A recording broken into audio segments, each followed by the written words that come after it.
Welcome back, babes. And babes, let's be clear. This podcast is for the gays, the gals, the guys, and the theys. It's for everyone, babes.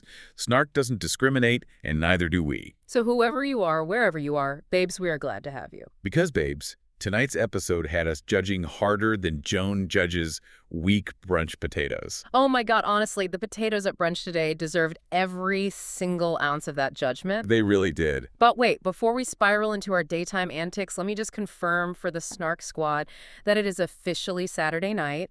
The ring light is on, the vibes are cozy but chaotic, and most importantly, the wine is poured. Cheers, bestie. Cheers. Oh my God, the wine is so deeply needed right now.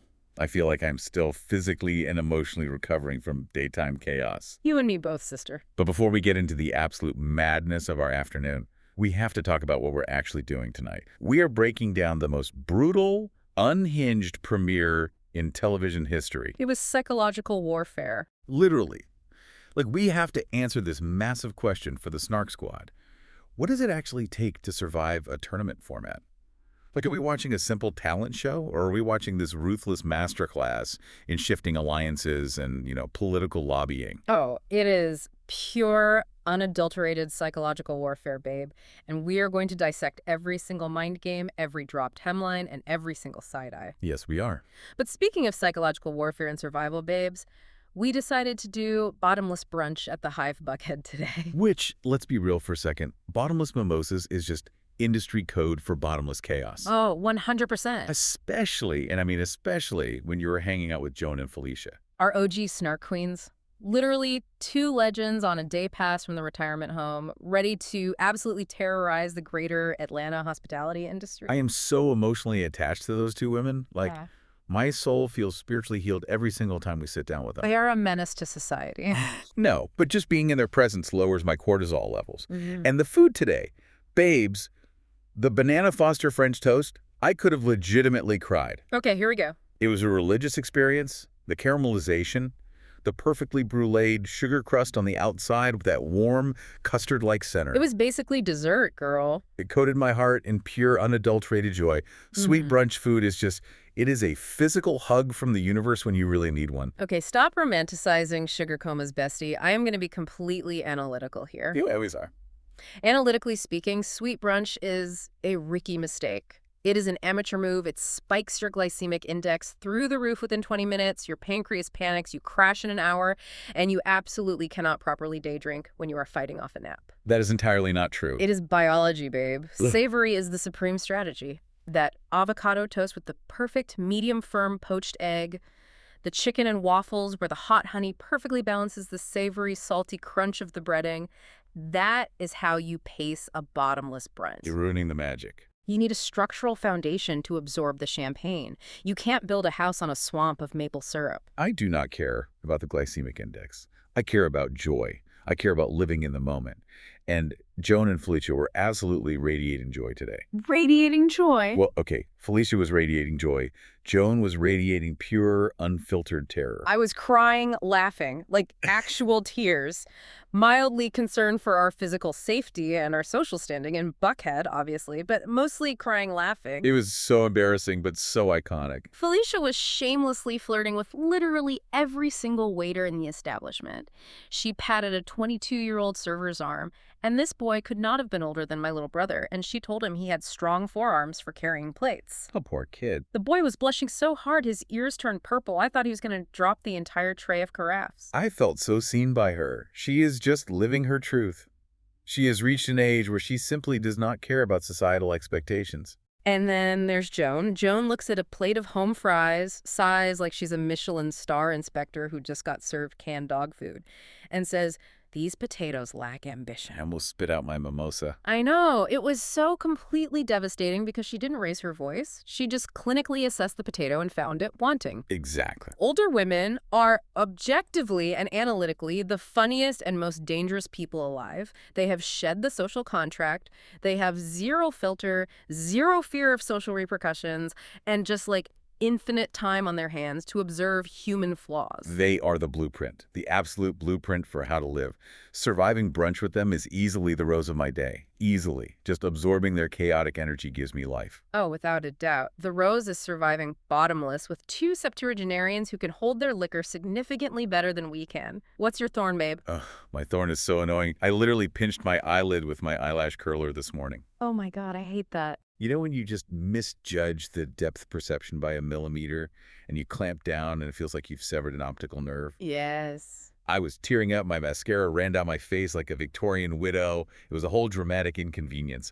My eye is still pulsing as we speak. Oh, boo-hoo, a tiny pinch. You will survive. My thorn is a legitimate crisis of aesthetics. Oh no, what happened? I was wearing my brand new cream silk blouse. Yes, the one I spent entirely too much money on, the one that requires dry cleaning and a prayer to maintain. I told you not to wear silk to bottomless. And a single rogue drop of orange juice from my mimosa plummeted directly onto the collar. It was like a sniper took a shot at my aesthetic. A chaotic, messy disaster before noon. Wait, did Joan say something about it? Because you know she hasn't missed a thing. Of course she did. She looked at me over her reading glasses and said, "Stain stick, honey, you're too old to look like a toddler." No, she did not.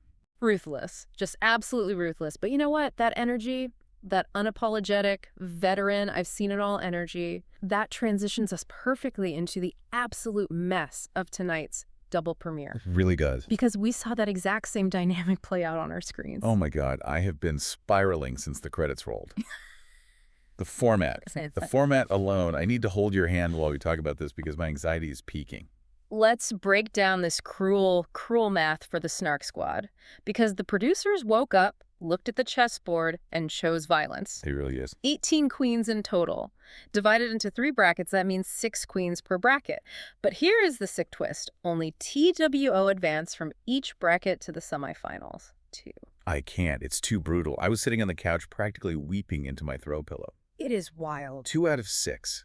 That means 4 incredibly talented people are getting chopped almost immediately. We are going to watch streams die in real time, bestie. It's like a gladiatorial arena, but with lace front wigs and setting spray. It is the Hunger Games of television. And analytically, it is a brilliant move by the producers. How is it brilliant to hurt them like this? Think about the psychology of artificial scarcity. When you have 10 queens and one goes home a week, you can afford to post. You can play it safe for a bit. True. But when you only have 2 advancement slots out of 6, you don't just have to be good. You have to actively ensure that your competitors fail. It forces aggressive gameplay. It's so mean. Let's talk about the orange bracket entrances, because the generational divide in this room is immediately apparent, and it is sending me. First of all, seeing Morphine love Dion walk through those doors, my heart just burst. Babes, knowing what she went through with her serious car accident last year, the physical toll it took on her body, the intensive recovery. Yeah, that was intense. Seeing her back on our screens looking that gorgeous, smiling, and ready to compete, it's a literal miracle. I am so emotionally invested in her journey this season. I just wanted to jump through the screen and hug her. Listen, I am very glad she survived, and it's wonderful she's healthy enough to be here. Truly, it is a testament to human resilience. Thank you. But analytically, as a competitor in a high-stakes tournament, she needs to lock in immediately. The whining started almost the second she put her bags down. She was just overwhelmed. You're in an all-star tournament, babe.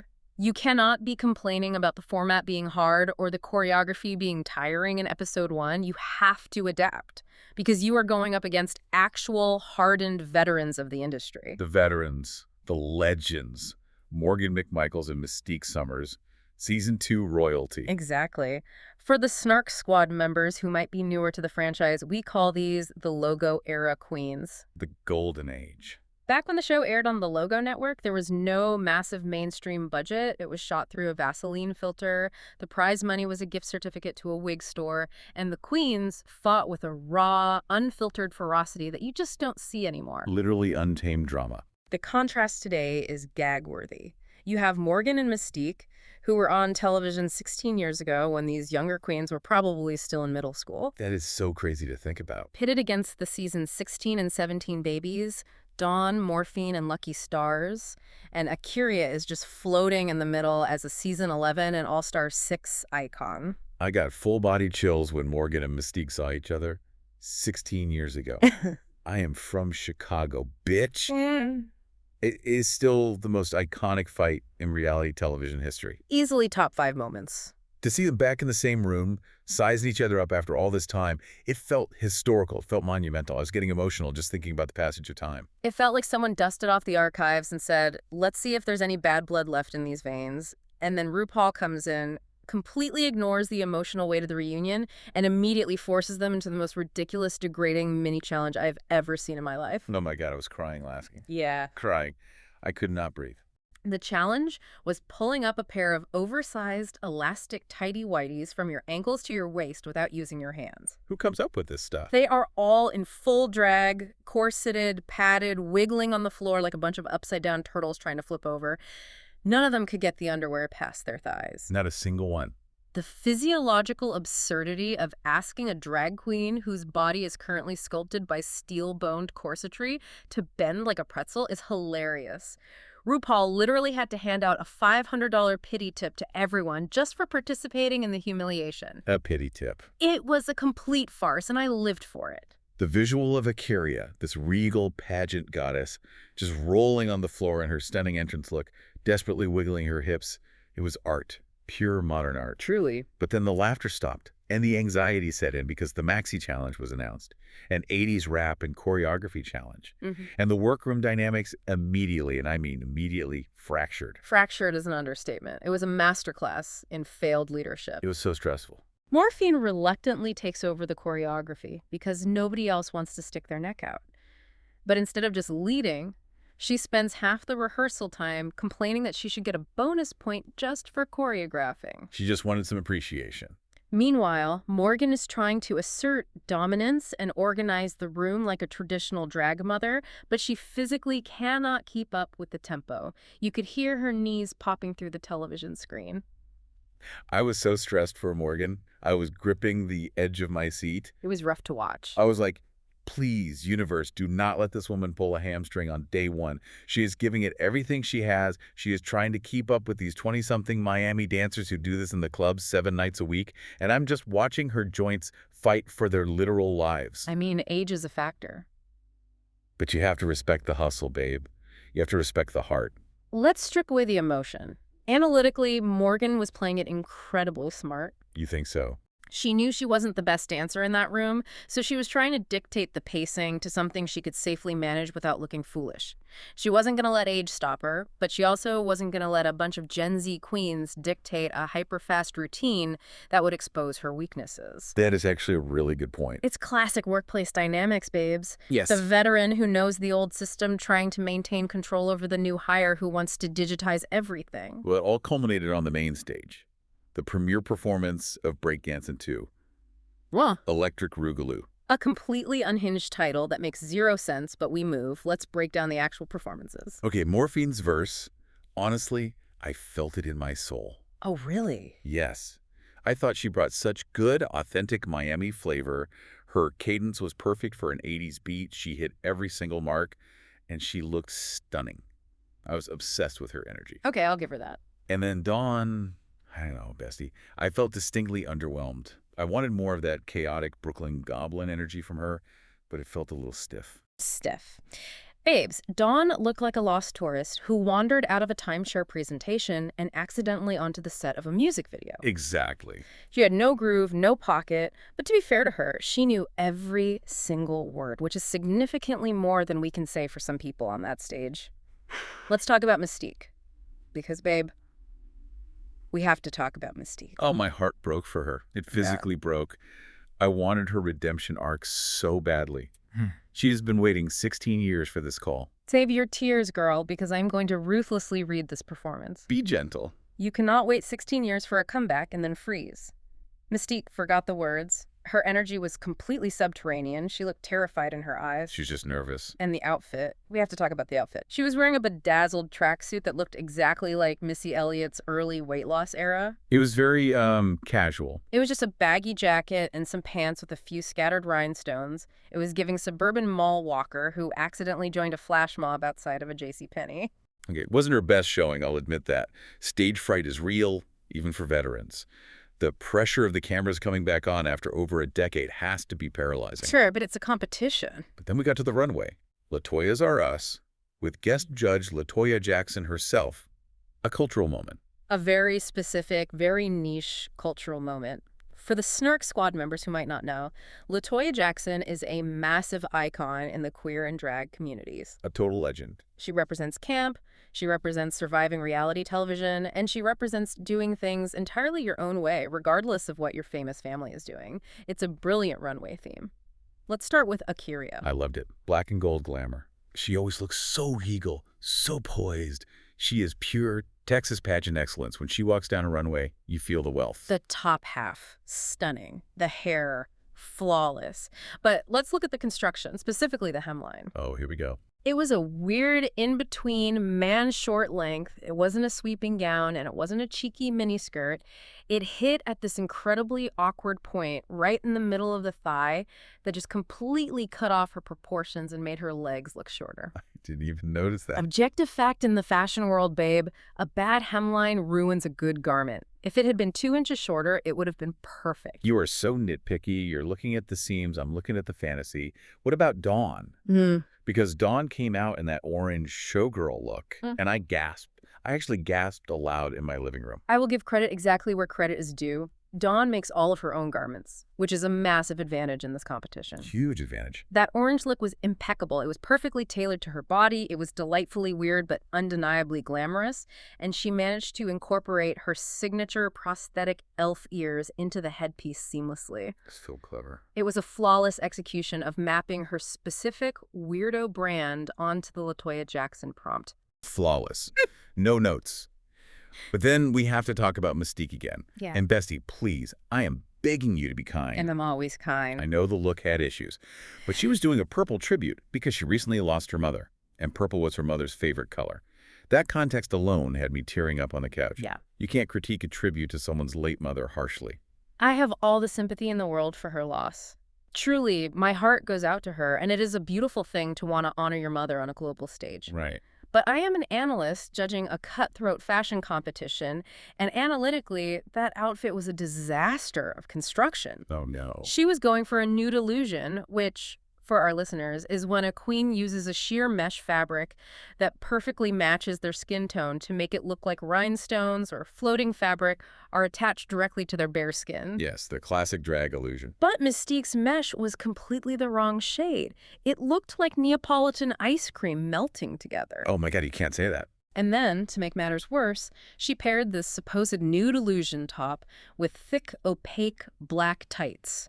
It looked like an aunt's church blouse layered over winter thermal leggings. Bestie, please.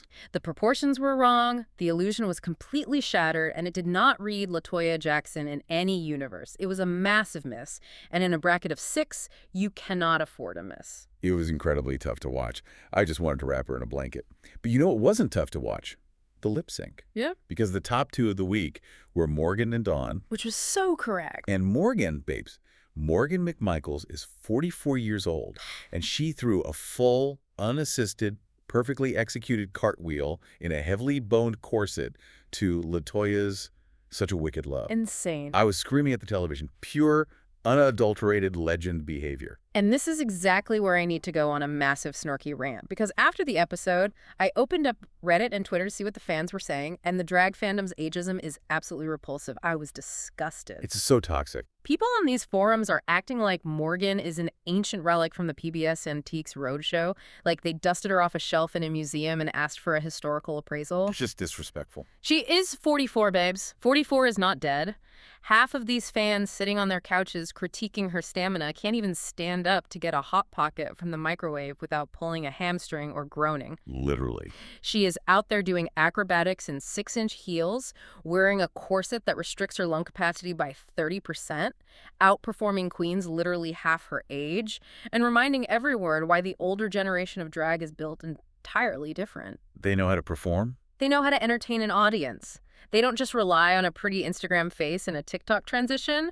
They know how to command a physical stage and capture a room. Preach, bestie. Preach. Say it louder for the people in the back. You see this in everyday life, too. It's like the tension in an office when the older, experienced manager has to prove they still have it to a bunch of new hires who think they invented the industry. Exactly that dynamic. Morgan proved she has it. She earned that win. So after episode 1 wraps, the math looks like this. Morgan is sitting pretty with 3 points, Dawn has 2, and the rest of the girls have 1 point each to give away as the MVQ point.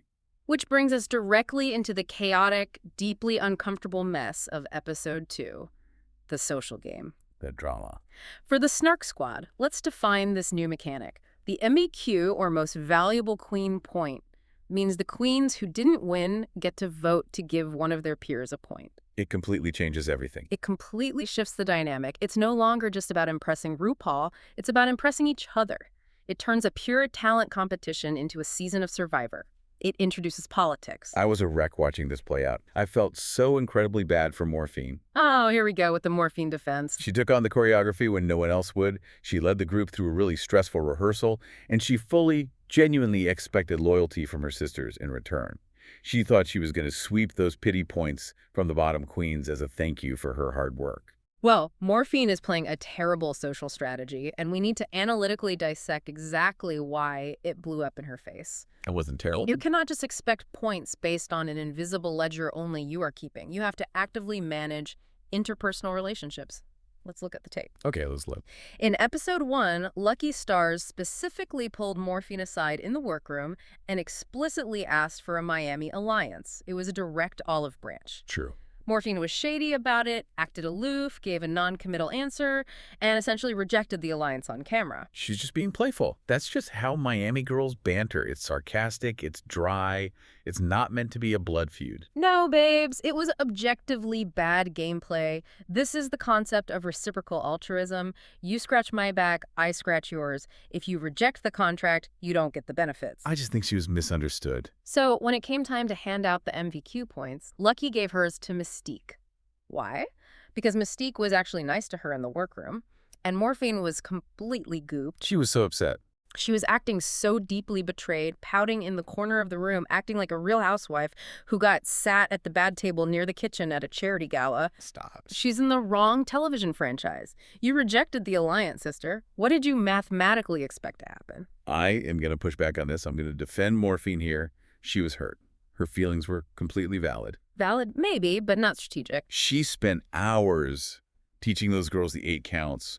She was stressed, and she thought her Miami sister would have her back regardless of a little workroom shade. She's an emotional creature. And that's why she's failing the game. So yes, she retaliated by giving her point to Icaria instead. It was messy, it was petty, but it was honest, authentic emotion. In reality TV, doesn't authenticity count for something? Authenticity gets you eliminated, Dusty. This is a chessboard, not group therapy. Emotional retaliation is terrible strategy. You are so cold. Contrast Morphine's spiral with Dawn. Dawn is playing a brilliant, silent assassin game. She is not getting involved in the petty point drama. She's not crying over alliances. She is very quiet. She's staying quiet, making flawless garments at her sewing machine, and letting the other girls fight over pennies while she racks up actual main stage wins. That is how you survive a tournament format. You detach emotionally and play the board. Well, the pressure was definitely on for the Maxi Challenge in episode 2. Bar Queen Couture. They had to create looks inspired by iconic queer bar tropes, and Kate Hudson was the guest judge. Which, by the way, I am obsessed with Kate Hudson. A great guest judge. Let's look at the mechanics of the challenge. Morgan got first pick of the bar themes because she won the lip sync in episode 1. She immediately takes leather bar. Predictable, but highly tactical. Leather is easy to construct and visually impactful. Then Dawn steps up and maliciously, absolutely maliciously, takes piano bar just to piss off Morphine. It was so shady, I lived for it. Morphine desperately wanted piano bar because it fits her glamorous aesthetic perfectly, and Dawn just looked her dead in the eye, smiled, and snatched it away. A power move. Leaving Morphine completely stuck with tropical bar, which she had no idea what to do with. The workroom footage of her trying to brainstorm was hilarious. The bag. Morphine was wandering around with this literal plastic zip-top bag filled with air, calling it a bag of H2O and trying to convince the room it was going to be her purse. A literal sandwich bag. I lost it. The sheer absurdity of this beautiful girl holding an empty plastic pouch and trying to sell it to RuPaul as a high-fashion accessory. It was pure delusion. This is why literal interpretations in fashion often fail. You can't just carry a prop and call it couture. It was so funny, though. But while Morphine is playing with empty sandwich bags, we need to talk about Icaria. Because analytically, Akiria put on a masterclass in this workroom. Oh my God, Akiria. I was deeply, deeply emotional watching her this episode. Not only did she pull off this incredible, mind-bending feat of building a molded body gown from scratch. Literally making a plaster mold of her own torso in the workroom. Yes. But she stops her own high-stress process to help Mystique, Morgan, and Morphine construct their garments. She was the mother of the workroom. She just genuinely wanted everyone to look their absolute best. Sure she did. It was so pure. It restored my faith in humanity. Pure. Babe, please wipe the stars from your eyes. It was flawless social gameplay. You can't let her just be a good person. Yes, Akiria is a kind person, but let's look at the underlying strategy. I want the Snark squad to really absorb this.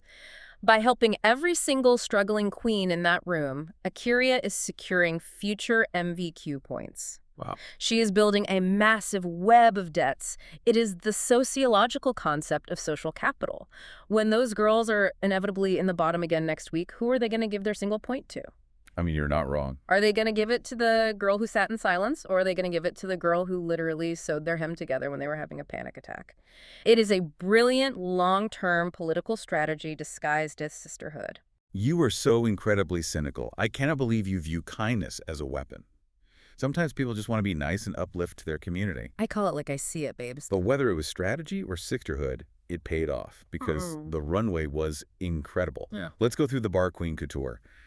Lucky Star's head kitschy bar. It was a piñata shoved violently inside a giant donut. I loved it. It was so bright, so colorful, so unabashedly joyful. It brought a massive smile to my face. It felt like walking into a candy store. It was a chaotic Party City explosion. It looked like a children's birthday party threw up on her. You are so mean. The proportions were bulky, the materials looked cheap, and it lacked any sort of elevated fashion perspective. But objectively speaking, she completely committed to the prompt, and Michelle Visage seemed to buy into the madness, so she survived. What did you think of Morphine's tropical bar? Well, she ditched the bag of air, thank God, and she made that pearl-covered coconut purse. I thought it was a really cute, literal concept. Concept, maybe. Execution. A disaster of hot glue and sheer desperation. The hot glue was a bit much. She covered every square inch of that outfit in cheap plastic pearls. Hot glue is a crutch, babes. If you can't sew it, you shouldn't be wearing it on an all-stars runway. The judges definitely agreed with you. RuPaul, Michelle, and Carson all explicitly told her it was too much, it was overstyled, and she just kept arguing back and defending it. It looked incredibly heavy, it looked crafty, and it definitely didn't look like high fashion. Okay, fine. I will concede the pearls were a bit much. But Dawn's piano bar elegance, the black and white, the structure of the keys. The dress itself was impeccable, the tailoring was gorgeous, the black and white blocking was sharp, but we have to talk about the giant, weird earpiece she glued to the side of her face. Her signature ears. Carson called it out on the runway, and I have to agree with him completely. It looked like a fungal growth. A fungal growth. Oh, my God. This is a classic example of when a queen's signature branding goes entirely too far. We know you're the elf queen, Dawn. You don't need to glue a massive, distracting tumor to a beautiful evening gown just to prove it. It distracted from the garment. It's her aesthetic. She just amplified it for the runway. But nothing, and I mean nothing, compares to Akiria's white party perfection. It was beautiful. Bestie, let's talk about the construction of this molded gown. The silhouette, the fit, the way it hugged every single curve of her body because it was literally cast from her body. Very impressive technical skill. RuPaul looked her in the eye and told her she was born to do drag. Bestie, when RuPaul says that to you, it's over. That is the highest compliment in the franchise. It really is. I was practically in tears of joy. Akiria stepped away from All-Stars 6 for her mental health. She was so vulnerable about that. To see her come back, conquer her demons, and get the ultimate validation from the creator of the show, it was everything reality TV should be.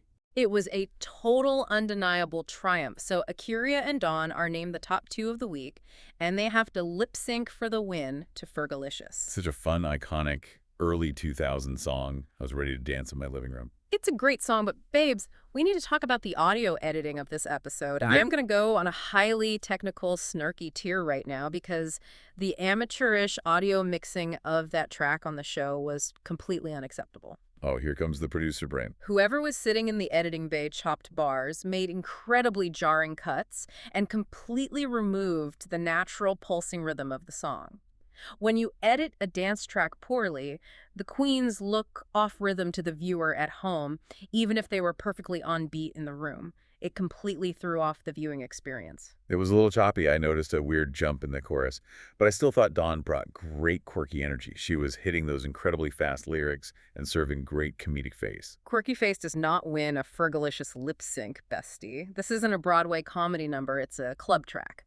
Dawn had absolutely no lower body movement. She's wearing a gown. You cannot stand perfectly still from the waist down during a hip-hop adjacent track.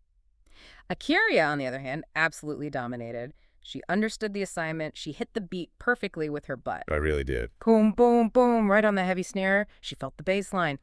That is how you perform a club track. You weaponize your body. And she won. Yeah. Deservedly. So let's look at the final standings after episode 2.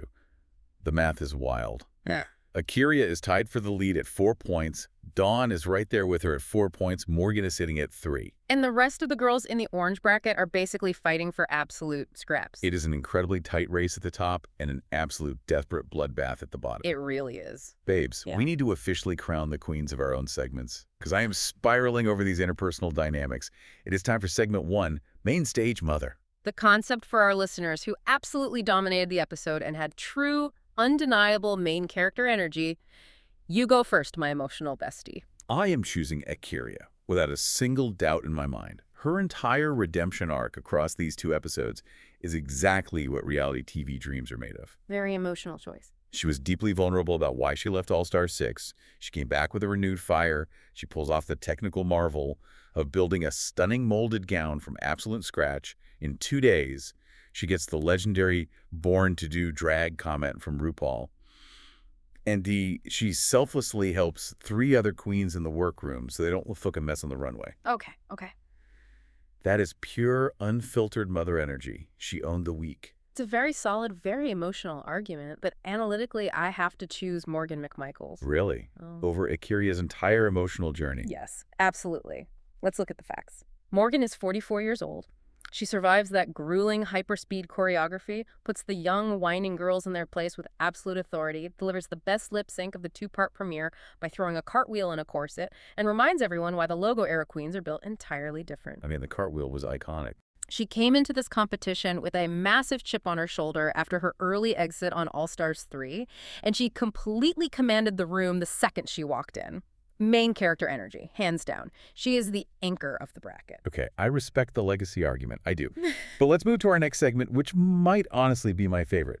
Category is delusion. Who was the most confidently incorrect tonight? Oh, I will take this one immediately. Morphine loved Dion. Be nice. She survived a car crash. I am not talking about her personal life. I am talking about her game, and I will be ruthlessly analytical.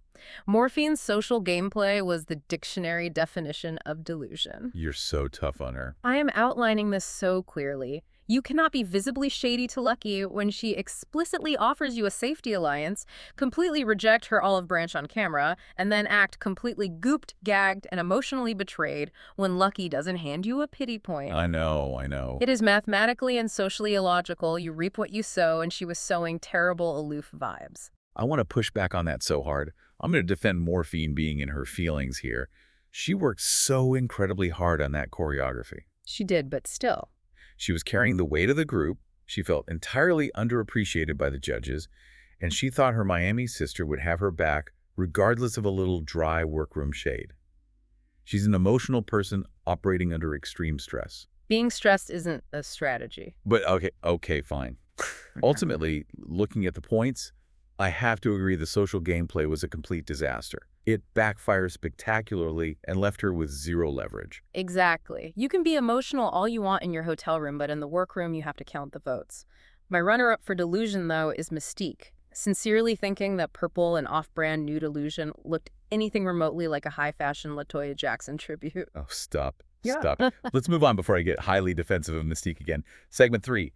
Would we survive untucked? This should be good. Honesty hour, bestie, and I want the absolute truth. Would we survive the psychological drama of this bracket format, or would we crumble under the pressure? You go first. I will be brutally, painfully honest with the Snark squad. I would not survive. I would be exactly like Morphine. Yep, I knew it. I would be crying in the corner, getting way too overly attached to everyone, overthinking every single minor interaction, and feeling absolutely gut-wrenchingly betrayed if my bestie didn't hand me a point. I would view a strategic vote as a personal attack on my character. I would spiral on national television and become a meme for all the wrong reasons. I deeply appreciate your self-awareness, babes, because you would absolutely crumble. I, on the other hand, would thrive in this environment. Oh, I'm sure you would. I would play the Dawn strategy perfectly. I would stay completely quiet during manufactured drama, focus entirely on making flawless garments at my station, orchestrate subtle alliances in the background with side eyes and whispered promises, and sip a cocktail while everyone else fights over pennies. You just have to detach emotionally and play the board like a sociopath. You are terrifying. Yeah. You would be the villain of the season and the fans would hate you. I would be the winner of the season and the check would clear all the same. That is so true.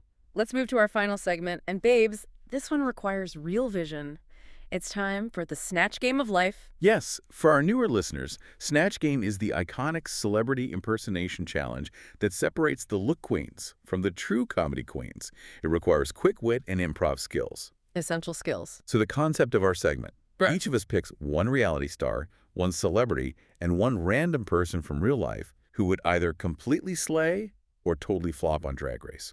I am so incredibly ready for this. Take it away, bestie. Okay, my reality star pick, Nene Leakes from Real Housewives of Atlanta, and she would slay. Oh, 100%. Specifically because she was the one who famously called LaToya Jackson Casper the ghost on Celebrity Apprentice. The cultural reference is right there. Yeah. She has the reads, she has the towering physical presence. She would absolutely annihilate the reading mini challenge. That is an objective fact. Nene would devour the younger girls whole. Who is your celebrity pick? Kate Hudson. And sadly, I think she would entirely flop. What? She was just a guest judge on this very episode. I know, and she was so sweet on the panel. But that is exactly the problem. She's too nice, too chill, too California breezy. That is a fair point. She would get eaten alive in the workroom. The drag queens would smell the fear and the politeness and just tear her apart, and she would just smile, drink a green juice, and say, namaste. She completely lacks the necessary venom to survive untucked. Who is your real-life pick? Felicia, from our brunch today. She would slay. Oh my God, Felicia. She would immediately bypass the entire competition, flirt directly with RuPaul and the camera crew, and charm her way out of the bottom two every single week. She would be completely untouchable. Felicia would definitely weaponize her flirtation. She'd have the pit crew carrying her entirely through the season. Okay, my turn. My reality star pick. A random real estate agent from Selling Sunset. Wait, which one? Pick literally any of them, it genuinely doesn't matter. And they would FLOP spectacularly. Oh my God, why? They are so glamorous. Because they have absolutely no real talent besides pointing at marble countertops with a fresh manicure and causing manufactured drama over desk space. You are brutal. You put them in a design challenge with a hot glue gun and some cheap spandex, and they would absolutely collapse in tears. They cannot survive without their massive glam squads doing the work for them. So true. They would be crying over a broken acrylic nail in 5 minutes. Who is your celebrity? Goldie Hawn, and she would slay. Kate Hudson's mother. Oh my God, the parallel. Exactly, the duality of Hollywood royalty. She is the original Death Becomes Her icon, which Morgan literally referenced on the runway tonight. Oh, that's brilliant. She intimately understands camp, she understands physical comedy, and she has the exact kind of unhinged, glamorous, slightly chaotic energy that wins Snatch Game. She would be a legendary competitor. I'm obsessed with that pick. Goldie Hawn would be top tier. And your real life person? Joan from our brunch. And she would absolutely slay. Joan. Joan, judging those brushed potatoes with cold, clinical precision, proves she would absolutely annihilate the girls during Untucked. She really would. She would sit on the velvet couch, sip her vodka soda, look at a queen's desperate runway outfit, and calmly say that hemline lacks ambition. She would psychologically destroy the entire cast without ever once raising her voice.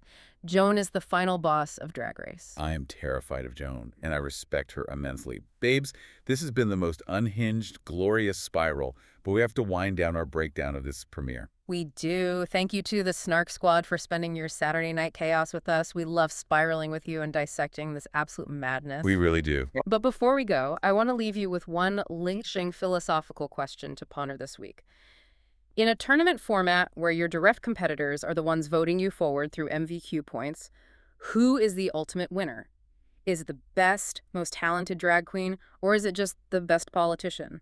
Are we watching a celebration of queer art, or are we watching a masterclass in lobbying? Oh, that is deep. That is Yeah. going to keep me up tonight. We need to hear from you in the comments about this. And on a lighter note, what is your absolute favorite brunch food? Are you team sweet like my spiritual banana foster, or are you team savory like this analytical Grinch over here? Let's settle the glycemic index debate in the comments once and for all. Also, tell us which queen you are actively rooting for in bracket 1. Are you team Morgan's legacy, Dawn's strategy, or Akira's mothering? And finally, do you honestly think you could physically and emotionally survive bottomless mimosas with Joan and Felicia? Let us know. Remind them to hit the buttons, babe. Yes. Babes, please like, comment, and subscribe. And make sure you send in your messy stories for us to read. We live for your drama, we live for your chaos, and we love sharing this space with you. We truly do. So stay glamorous. Stay chaotic. And we will see you on the Snark side.